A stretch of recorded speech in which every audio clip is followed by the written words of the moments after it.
right, skip the holiday awkwardness and just enjoy Christmas dinner like a normal human being. We're headed over to Courtney to how to avoid some difficult holiday dilemmas. Okay, so things can get a little sticky, a little hairy around the holiday season. You got the family coming together. It's probably been a while, Rosalinda, since families have been together because of this pandemic.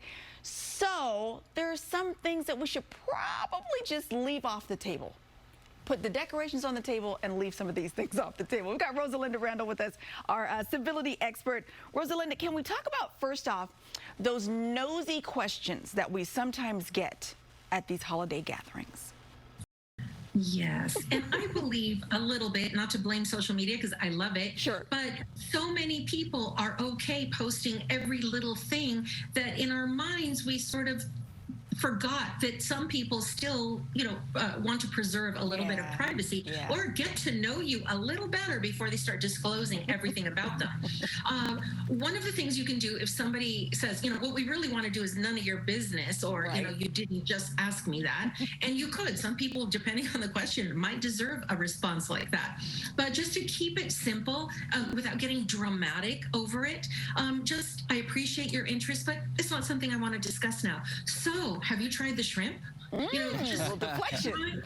Try and deflect everything. And also remember that if you're in a social setting, your children, nephews, nieces might be watching on how you handle that situation. Good point. That is a yes, good point. As well as in the workplace. Your coworkers and bosses might be seeing like, whoa, I didn't know she had it in her to do that. Might be a good thing or a bad thing. So be careful with that. Just be mindful. Yeah. You can also deflect by ignoring it. Someone asks me a question, I'll go, excuse me, I gotta go, whatever it is you have to do.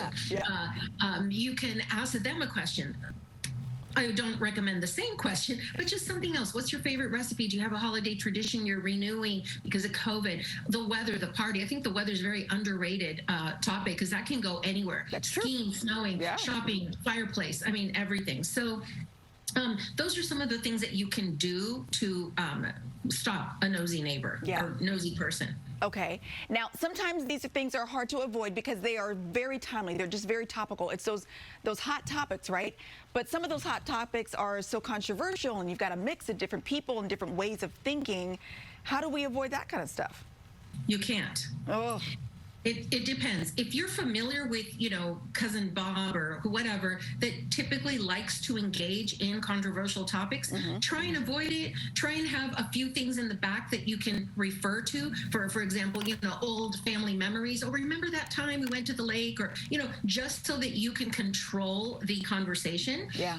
But if they eventually go there, you can just say, oh, Uncle Bob, excuse me, it was great seeing you. I'm going to get a piece of cake, or whatever it is that you have to do.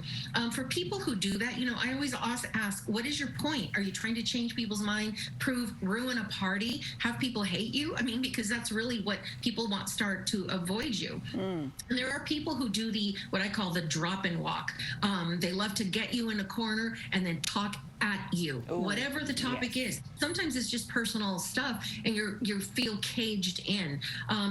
It's a one-way conversation and they leave when they're done. Great catching up with you.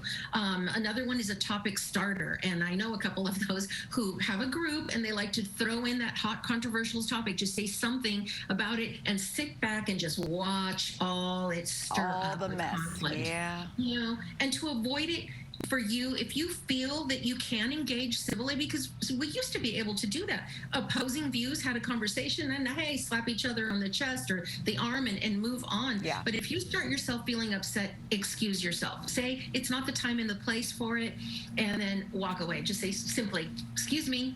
And sometimes civility is just walking away.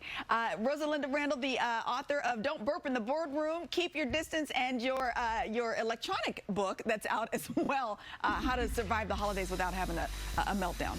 It's very good information. We're going to link all the details to our website, GoodDaySacramento.com, under show info and today's date. Happy holidays, Merry Christmas, Happy Kwanzaa, Happy New Year. All the love to you, Rosalinda. Happy everything. I'll accept all the greetings that you give me. And to all of you. Thank you. Thank you so much. More Good Day coming up after the break.